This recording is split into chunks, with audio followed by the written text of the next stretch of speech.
In 3, 2, 1. All right, I'm here at the Porter's House Restaurant, the Drexler chain of restaurants. I had to bring in Leonard Wheeler for the show. We haven't been here for a year, man. We had to come back from last year. Leonard Wheeler, I'm gonna tell you how I got to know you. Uh-oh. You were holding me, or saying I was holding you on the kickoff team. I was on the kickoff return team, you on the kickoff team. Though. I grabbed you, got you. We had a good return. You like, quit holding me. Quit holding me. I remember grabbing your hand like, get that hand off me, bro.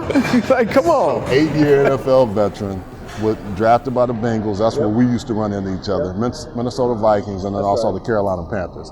Thanks for coming, man. How you been? Man, thanks for having me, man. Come on, I'm chopping it up with Buck. Come on, are you kidding me? This is what we do. Yeah, we've been talking about this for a while. That's right. And I'm glad to finally get you here, because I kind of want to talk to you a little bit.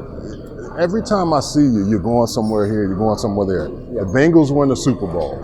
Tell me about that. I know Craig Thompson, your guy that got drafted with you. Y'all were out there. What was it like to be at the Super Bowl this year in LA with the Bengals? You know, it was a great experience, man. First of all, you know, it was one of those things where you're like, gosh, you know, just the experience itself, right? But the organization. And Eric Ball, who you know, Eric works with the Bengals, and you want to see guys that you know win. Okay. And you know, more so of that, I love following the players. You know, Joe Cool, Jamar Chase. Those guys were putting in work. I don't think Sam Hubbard and the guys on defense get enough credit. You talking all offense. I'm an offensive guy, and I kept telling people that is why they were going to be so good. They had a great defensive line. The DBs, the linebackers were balling all year. And you know what? They set the stage in the playoffs. They really did. They set the stage in the playoffs, and they showed that it wasn't just about the offense, it was also about the defense. Yeah, I agree with you 100%. I think the biggest thing this year in football is the playoffs were great. Playoffs were amazing. I mean, every single week we were like, whoa. I mean, you couldn't stop it. But take me back to you're growing up in Toccoa, Georgia. We were talking earlier, and I didn't know. I played with Pat Swillen. You grew up, or cousins with Pat, right? Cousins with Pat. You know, he set the stage for us as far as what work ethics supposed to look like. Okay. And you know, Pat was a consummate professional. Okay. He always did the little things right, and he always went beyond what's normal. Okay. You know, and he set the stage, and he played 13 years in the NFL. Yeah. You know, because of that. As a rookie, I was drafted by the Saints, so I played with Pat. I played with Pat. But I got to know him at Georgia Tech. My mom lived in Atlanta. I go down there and I train with Jeff Mathis and a bunch of those guys. Oh, you trained with some guys, yes. And Pat Swillen would come out, and you knew it was time to work. But to your point, getting prepared, getting ready, it showed you early on how to do it. He showed me early on, and you know what we really always do, and I think you would agree with this, Buck. There are people that came before us, right? Yeah. And they gave us a standard. And then we had to then take that standard and then create a little bit more excellence for our generation that's going to come after us as well. Yeah, you bring up a great point. Kenny Burrow just passed away. He was a Houston Oiler, 00, who I knew around town. Reggie Moore and I used to work out at the Hill, Tom Williams Hill.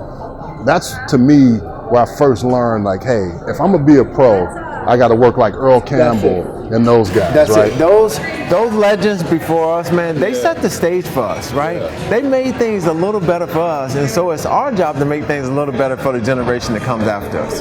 Who was the first coach that you had that said, hey, you can play? Man, you know what? Coach Rodney Walker came my senior year in high school. Okay. He came my senior year, and I'll never forget the first meeting, Buck. He came up to me, he slapped me on the chest. Bam! You're my running back? Right? And I was like, whoa, who is this guy? And I'll never forget.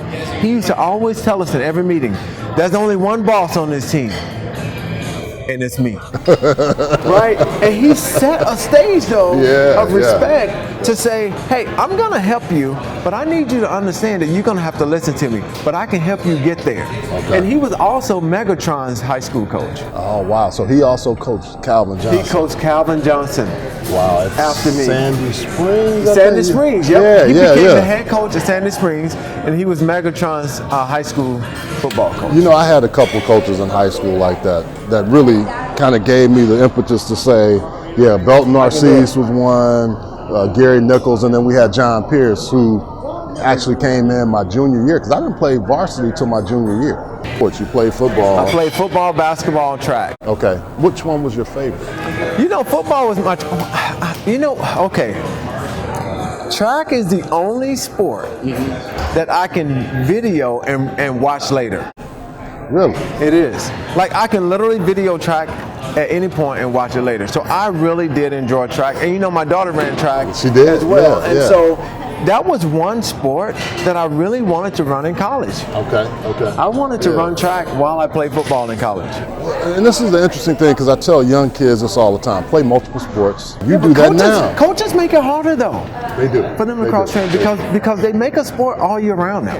When I was in high school, Coach Walker told us you're gonna either play basketball or you're gonna wrestle. Okay. You're gonna run track or you're gonna play baseball. Do something else. You're gonna do something. You're not gonna just go home. And the thing that drives me nuts is when I see our kids not participating, one in general, right? Because of what sports offers us in terms of life lessons. So what does sports offer you as a life lesson? Growing up in Toccoa, Georgia, Stevens County High School. What did it offer you? You fall down, get up. Okay. And you fall down, somebody can help you up. Okay. And if you fall down, receive help to get up. Okay. You see? So those are three different elements right there that are just life lessons just in general. You don't have to try to be the Lone Ranger and make it by yourself. You have coaches around you, you have players around you. So don't ever forget that you're not on the field. You're not on the field by yourself. You're on the field with a team of people. It's interesting. I've interviewed a lot of people, and I always want to know what drives and motivates them. Team-oriented guys, even if they seem, we talk about guys being prima donnas. You play with a lot of guys. I did too. Right. The guys that are considered prima donnas, I didn't do that because I knew they were exceptional. Right. Yes. Especially if they knew how to make everybody around them better. Make everybody better. When you got to Troy State after your journey through high school and then college, when you knew you were getting drafted, what did it feel like to get that call or get that? You know what, Buck? It was tough for me. Okay. I mean, really, when Coach Walker came my senior year, he asked me a question. He said, "What is it that you want to do, son?" I said, "I want to play in the NFL one day." I told my mom when I was 8 years old that I was going to play in the NFL because she was going through domestic disputes with my dad. Okay.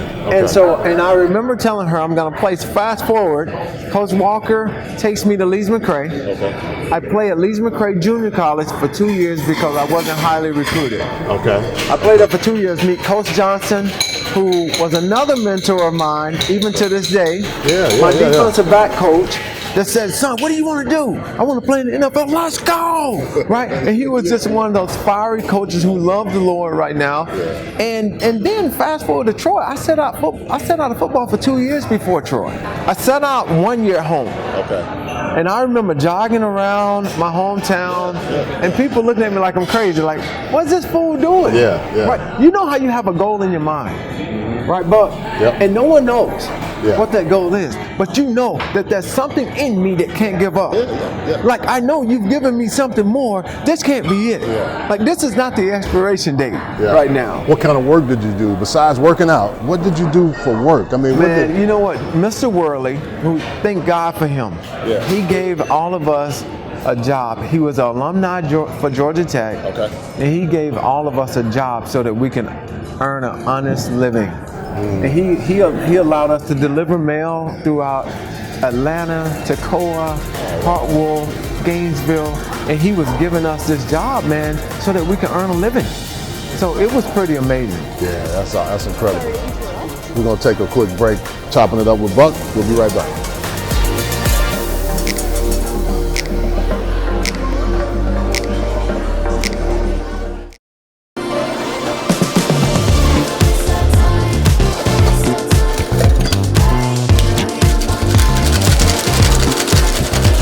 We're back with Chopping It Up with Buck. I got my man Leonard Wheeler here. We were just really getting into some really good stuff here, Leonard. And I think the thing is, you were talking about your journey and how you were working and just working for 2 years. You were out of ball. 2 years out of ball, and you said you had to find a way to get back. So tell me what was it? Yeah. Okay, Buck. So coming out of junior college, I was highly recruited. Yep. I had to go home, work, help my mom. So I'm working out at home for a whole year. Okay. Working out, doing my thing. I have a job, helping make And some. Miss Winnie, right? Miss Winnie. Okay. Yeah. I don't even play around with mom, boy. She doesn't play around. So and you're gonna hear how she plays such a significant role. Yeah. But so I'm at home working, working out. We don't have a home phone at this point. Okay, we don't have a home phone Because all the things that are going on. there's a lot going on. Yeah. We don't have a home phone at this point. So this guy calls my aunt. He finds a number. He calls my aunt. He said, "Hey, my name is Max Howell." He finds where I'm working. He calls me, Buck. He goes, "I remember you from Florida State. I've been looking for you for a whole year. I'm on my way to Ole Miss. I want you to come to Ole Miss and play football for me." Wow. But I said, "Coach, I don't have any money to get there." Yeah. I said, "I don't even have a car." My mom gives me her only car, Buck, To take down there. to go back to school. And you have 5 siblings, right? Yeah, Buck. Yeah. Do you hear me? I hear you. Like, Hey, listen. sacrifice, man. When I was out of ball for a year, I got cut by Cleveland. Went home to Austin. Worked out for a few teams, but I was working out trying to find a way to get back in the league. I was home with mom. That's the last time I've lived with my mother since time. But she was the one that just kept saying, because initially I was gonna give up. I was like, "Yeah, I'm gonna move on." She said, "No, it's not done. It's not done for you. Come on. It's not done for Come you on. yet. Come on. It's not done for Come you." on. So yeah, when I hear that story, it almost, Buck, come on. it almost makes you want to choke up because you know how difficult it is to get there, and you know what it takes. Those little, I think people see the finished results and they think, "Oh, it was easy." They don't see the in-between Yeah. work. They don't see mom patting you on the back. Yeah. They don't see mom wearing out her knees praying for her boy. That's true. Do you hear me? I hear you loud and Come clear. on, man. Oh, Yeah, that's incredible. that's good stuff. So get drafted. I mean, you fast forward, you go to Ole Miss. Go to Ole Miss. Yeah. They end up coming to me and saying, "Hey, Leonard, I'm getting ready to. I'm literally in my dorm. Coach Henry, the defense coordinator, is in my dorm, and he goes. He has tears in his eyes, and he's like, "Son, we didn't give you the right instructions. We needed you to take one more English class, and we didn't give you the right instructions, and you're going to be ineligible for the year." This would have been 2 years. I was so upset. I was distraught. But I was distraught. So what I said was, I decided at this point, I said, if I'm going to fail, I'm going to fail making my own decisions. Do you hear me? Yeah. The same guy that brought me to Ole Miss calls me. He said, "Hey, I was offered a position at Troy. Wow. Do you want to go?" And let's take people through this. This is before transfer portal. This is before all that stuff. Yeah. This is Recruiting was totally different then. This is before all that. We didn't have Uber. Like we didn't have ways to make money. Like we were struggling. Yeah. You know what I'm saying? And so he said, "You want to go to Troy?" I go to Troy. I literally pack up my stuff. I tell my guys that I have met, "Hey man, I'll see you in the league." I said, "I'll see you in the league." At that point in my head, it was only the Father in heaven could stop me from getting there. Seriously. No, check it out. I get to Troy. They were in transition from Division II to Division I AA, so they had the same rules. So I get there and I have to set out a year. Okay. So that's 2 years now.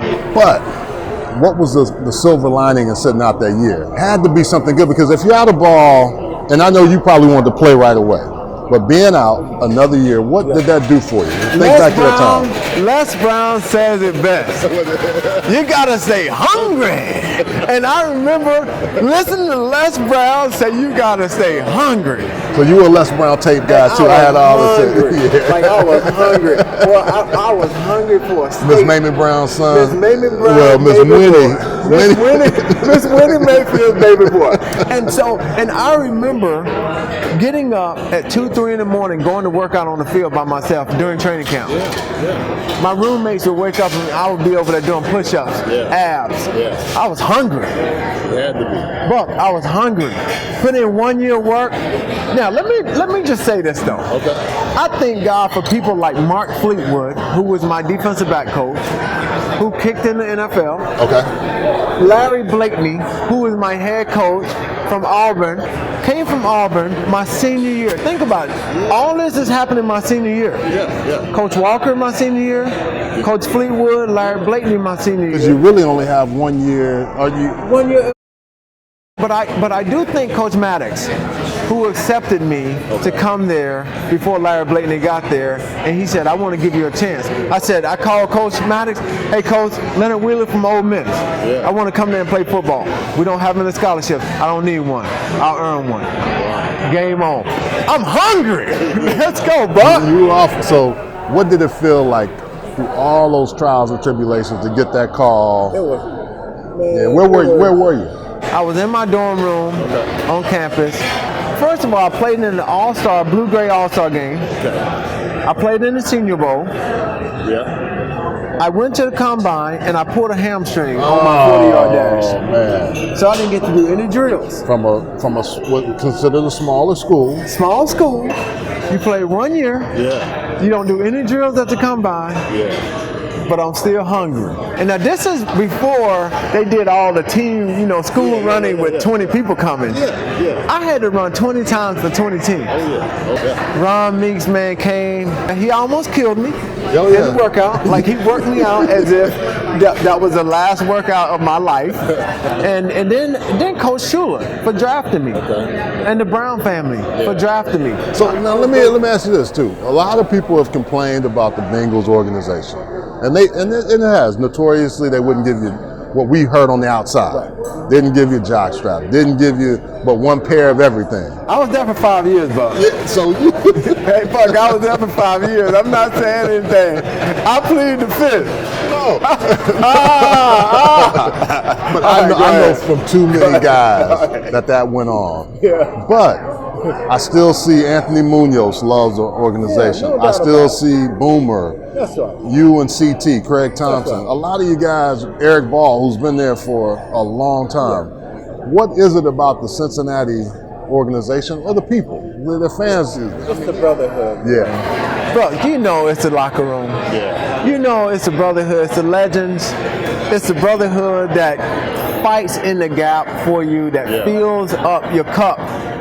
That when you are empty, man, they fill the cup up, right? And then the game itself, the NFL and what it offers, the rich history of the game, the people that lay down their lives before us, man, that did a strike for us to receive higher benefits and more wages.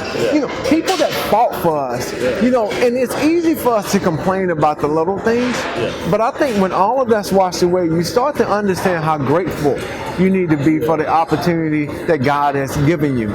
And that is what we focus on more than anything else.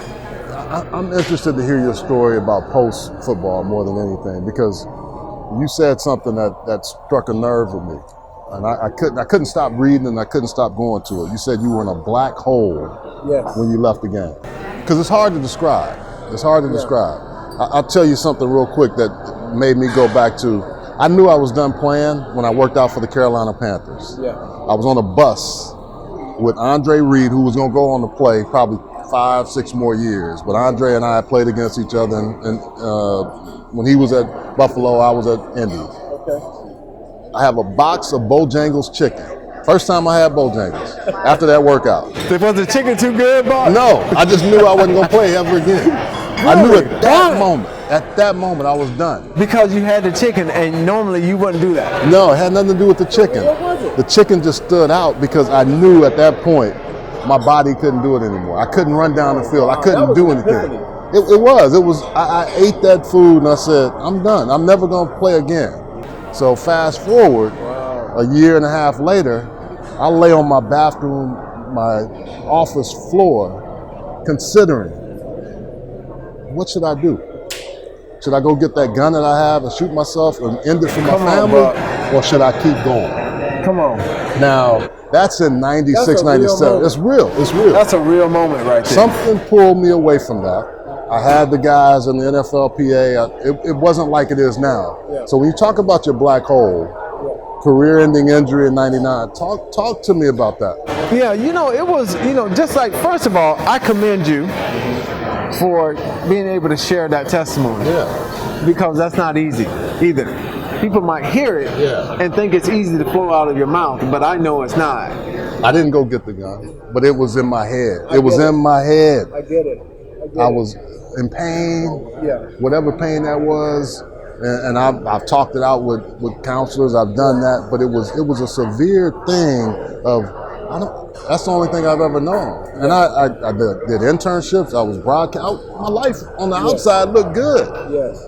But it was something. It was a hole. It was a void. You talked about the black hole. And you said everything on the outside looked good. Yeah. We have a tendency to make everything on the outside look good. We're good at it. Yeah. We're actors. We can fake the funk. We're actors without being a part of the guild, right? Yeah.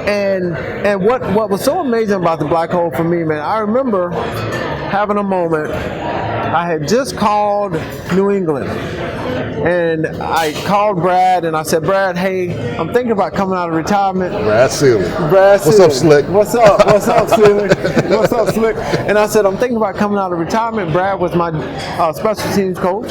Mine and so I know Brad well. So you know Brad well. Yeah. And great guy. Oh, yeah. And he said, I don't know, Leonard. And I remember my daughter. Yeah. She was a little bitty kid then. She's probably 3. Yeah. I don't want you to play football, Daddy. I was like, shut up, kid. You don't know. Like, you're only 3. But anyway, I didn't say that. No, I know. But it said a lot to me that she enjoyed Daddy being home. But it also spoke something to me that, man, you're lost right now. Yeah. Like, that was a moment where I was like, whoa, hold on. Yeah. I heard about guys wanting to come back and play. Yeah. But I never really thought that would be me. Yeah. You thought you'd be the one that you leave and started a business when you were in. Right. Yeah. And I had started a business, Bob. I didn't know what it was, but I knew I did a lot of networking, and people used to call me Jamaican because they said I have a lot of jobs. You and me both. Right? They were like, dude, you're in a lot of meetings. I was like, yeah, I'm real busy right now. I wasn't making any money. But you were laying the foundation. But I was having an idea of, I know there's more. Yeah. So I went back, got a degree. I went and got certified in all this stuff. Yeah. But that was a hole, man. Like, a black hole is a place that you can't describe. You don't know how deep it is. You don't know how wide it is. You just know that it's dark. And even when you try to see the light, it's like somebody closes the lens. And you're stuck in this place of transition. And you're like, Lord, you're going to have to help me get out of this place because I don't know where I'm going. Like, I know I have an idea of where I want to go. Yeah. I have no idea how to get there. Well, and a lot of guys talk about it being depressed. Oh, it was yeah. Listen, not wanting to get out of bed. First of all, at the time, you didn't want to call it depression. I agree. It was depression. Yeah. It was depression. It's great.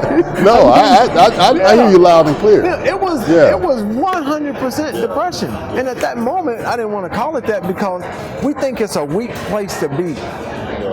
Like, man, no, I wasn't depressed. I was a little, just under the weather.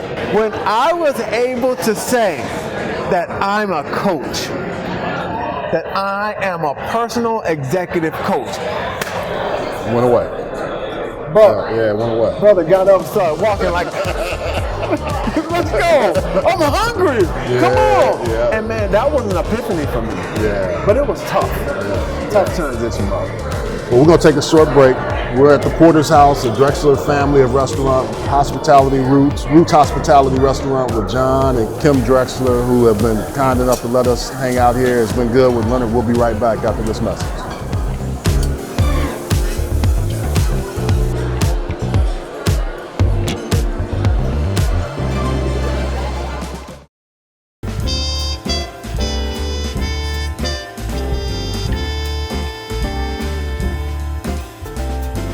I'm back with Leonard Wheeler here at the Porter's house. You got to come check it out. We haven't even eaten yet, but when we do that, I'm ready. Let's go. Let's go. So Leonard, you were talking about the transition coach.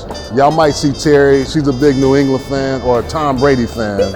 I'll say that, from Connecticut. She's helping us out, always taking good care of us. Her husband loves Tom Brady as much as you love Tom Brady. But yeah. All right. Now we've got to open the spectrum a little bit now. Okay. All right. Yeah, he got to find somebody else to love. Thank you, Terry. Yeah. Thanks, Terry. But you talked about the transition coach. I think when I came here, you and I met, and I got a chance. I was here in 05, and I started working with the guys here in the NFL, retired players. And we had the same thing in Indy, but it was starting to grow and become stronger. You talked about doing things with those young men as they lead. And I've told you for years, if you ever need me, let me know, because I know how difficult that is. But with that said, what was that like, and what did that do for you to help you with your transition? Well, I think it all started, I started the NFL chapter here for the PA when I was doing a lot of work for the PA at that time. I was on the board of directors for the PA. Started the NFL chapter here over 15 years ago. And when I started working with the NFL, I remember Troy Vincent, Tracy Perlman pulled us into the NFL office, and we didn't know what it was. Like, we didn't know. Like, we were like, okay, we're here, what are we doing? And it was a clean slate, right? But one of the things that we said is that we will serve our men and their families. And that was our commitment to that point. It wasn't about how many benefits can we give them first. It was like, how do we serve them? Well, and you bring up a good point, because I had contention with the league for a while. That's right. And I wasn't even an old guy, but the old guys, I saw what they went through. My biggest thing was they would always talk about, hey, these great things that we have, and nothing ever came out of it. But I will say, it has gotten better. I'm actually getting my MBA because of the league. Come on, let's go. Yeah, I mean, there's still some things I don't like, but I'll say this. What I've noticed is having you guys around has pushed them more to do things when guys are in need, and I've seen that help guys that need attention in certain things. Now that they know that's there, so I'm curious, how do we keep getting that word out? Because there's still some guys that are bitter. They walk away from the game. They don't want to watch the game. And you've seen that. So from a transition coach, how have you helped guys with that? You know what, man? First, it is called acceptance and grace. We have to make sure that we understand the why behind bitterness. Bitterness has a why behind it. Who wants to be kicked out and said you can't play anymore? It's disappointing. Who wants to be turned away? Who wants to face their family and say I don't have a job? What man? Like I don't know any, right? And so who wants to not be able to call their own ticket in terms of when do I get to transition? And in a league of 75% of guys that look like us, that come from sometimes socio-economic backgrounds that aren't, well, you're going to walk away with you feel trust like you fund. failed in some capacity. And so you have, so one thing that I come from is a place of emotional intelligence in terms of, dang, Terry, she's not playing around. Thank you. Switched up, and I got you some of the carpaccio. So that way there you can. Oh, perfect. Thank you. Thank you so much. So we have a plate of food right here in front of us. I'm going to probably have to dig in. We're going to dig in. But, and so really coming from that place of grace and then understanding that, you know what, let me hear your story and not judge you. Because if I judge you, now I'm shutting you off. And I'm not allowing you to tell your story. So we have to tell the folks at home, Porter's House has been kind enough to give us some beignets, and you got some really good, what is it, kapashi? I may butcher it. There's a lot of stuff going on in here. I don't know, I'm gonna have to work through it. It looks good. So we're gonna talk and eat, if you guys don't mind. But the big thing, Leonard, is you wrote a book in 2015. You finally gave me a copy after all those years of not, telling me I held you. So I'm going to show you a book, Beyond the Locker Room. I wanted you to earn that book. By Leonard Wheeler. You had to earn it. Your Journey, Your Path. So you do a lot of motivational speaking. You do a lot of things, life coaching, business coaching. I think that's really critical as you transition, because you're helping others, serving others. Tell us a little bit about the book and your new endeavors, your motivational speaking, all of those things. Talk to me about it. First of all, the book was really birthed through a lot of disappointment. Okay. I was going through, probably close to going through a divorce, which is difficult, I think, for most people, but it was devastating for me. It was tough, and because it's not just that's devastating for you; it's devastating for everybody. Yeah, all the families that touches everything. Yeah, a daughter. It touches everybody. Yeah. And when I wrote the book, I reached out to people that I trusted in terms of, I wanted them to share their story too, right? Like Troy Vincent, he's in the book. Yeah. Tracy Perlman, she's in the book. Dale Davis, who I grew up with, played in the NBA. Played in the NBA for 16 years. Okay. He's in the book. And so going through that transition, it allowed me to put things on paper that normally I wouldn't have put on paper. But telling my story when I was growing up, but then helping people transition. It helps people transition from any job. Well, and what it says is, you also know, they say everybody has one or two books in them, right? So you've written one, you probably got a couple others going. But I think it's critical when you put it down because it's there forever and you can go back to it. Well, I also have another one, but okay. I have another one, but you got another one? I have another one, but you know what? Let me tell you, the name of my speech when I used to go out to kids, I had the 4 Ds: dedication, discipline, desire, and determination. And don't do the 5th, drugs. God is my witness. No, that was my speech. See, you can't even make this up. This is predestined. This is predestined before we sat down. It was already. We've been talking about it for years. Ever since you tried to run by me and I held you and block you up real good. Hey, we're gonna take a short break. Yeah, you better take a break on that. We're gonna bless this food, and I'm gonna tell the truth. He did not run by me, and that's why Brad Seeley loves me to this day. We're at the Porter's house enjoying some of this great food. I'm with Leonard Wheeler. We'll be right back. I was getting ready to tell a real story on that. So we're back. We're chopping it up with Buck. We got some food. We'll talk a little bit. We won't talk too much with our mouths full of food. We'll bite on this a little bit. Glad to have my man Leonard Wheeler. I tease him all the time, but love him like a brother from another mother. Here, bro. We've talked about this for years, and I'm glad we're able to do it post-COVID. This is how we started. We started this thing by just calling my friends and say, "Hey, can you come on with me?" We would Zoom it, and I heard some great stories. But I think the thing is, what I love is it gives you a chance to open up, chat. Sometimes we may have an adult beverage, we might have a cigar, or just have some good food, because that kind of brings everybody together. You talked about service. I love watching you and your daughter on Instagram when you beat her, because she's a track star now. She gets mad at you. She's a competitor. And then your wife Kim now, her service, working in the healthcare field, which I've done for 20 plus years, maybe more than that. Talk to me about both of them and what they mean to you, along with your mom and your dad and all your family. You know what? I mean, man, it is really about having a heart of service and understanding that service first starts at home. It doesn't start outside the house first. And understanding how to serve people that you love. Lindsay and I, we've always had that special bond. We've always been competitive. You know, I've always been a coach to her, but I've also always been dad. You know, and at the same time, I could not have asked for a better daughter. I mean, seriously. From the moment I met her disposition is great. She just, but I love her competitive fire, and I can see that. She's a competitor now. Oh man, she's a competitor. She's a global social, so she has like almost 900,000 followers on TikTok. What? No, seriously, she's a global social influencer. No, she's a.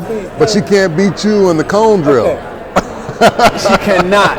and I own that cone drill. But I can stop you on the kickoff team or the kickoff return, the punt team.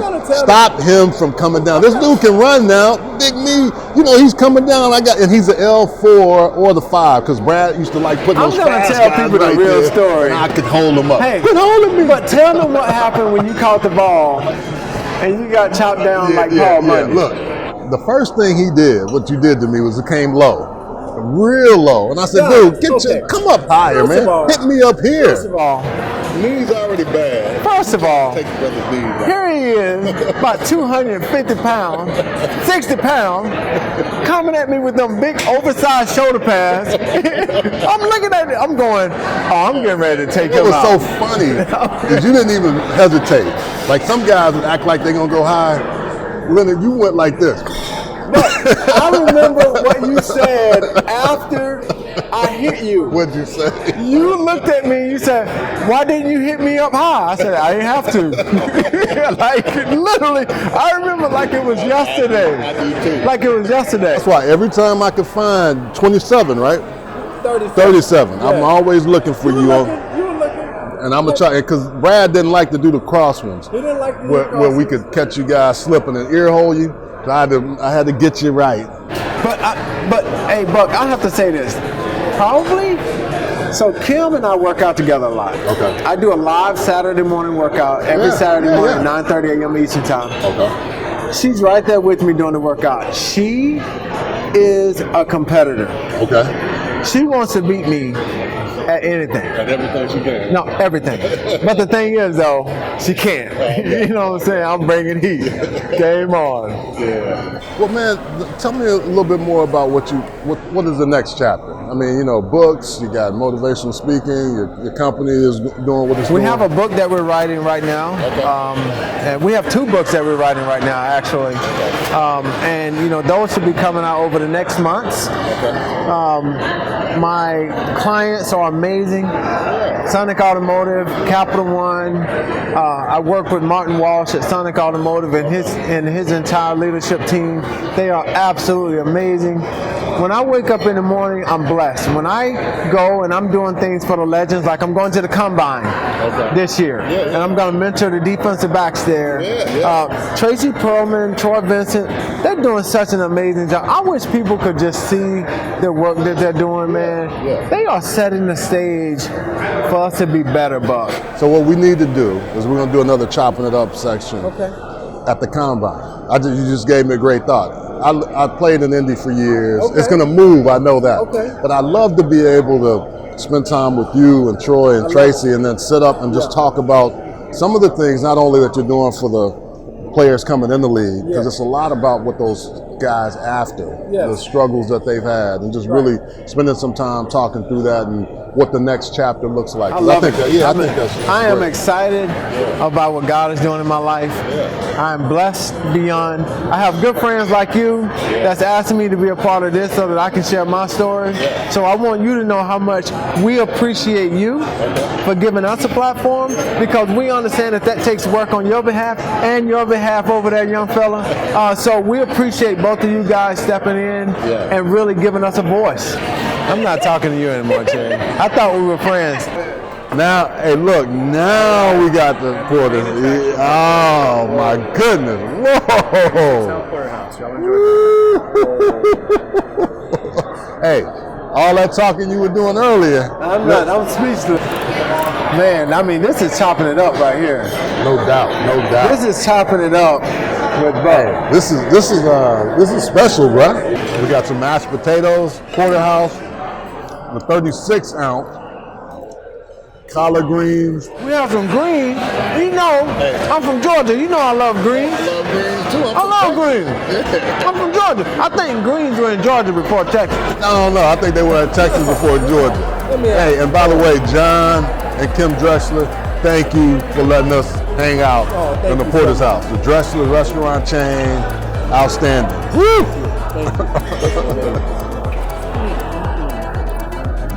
We got our food. I'm thinking about doing the 2-minute drill. I'm not sure if I'm gonna do it, but we'll check that out. Right back, chopping it up with Buck.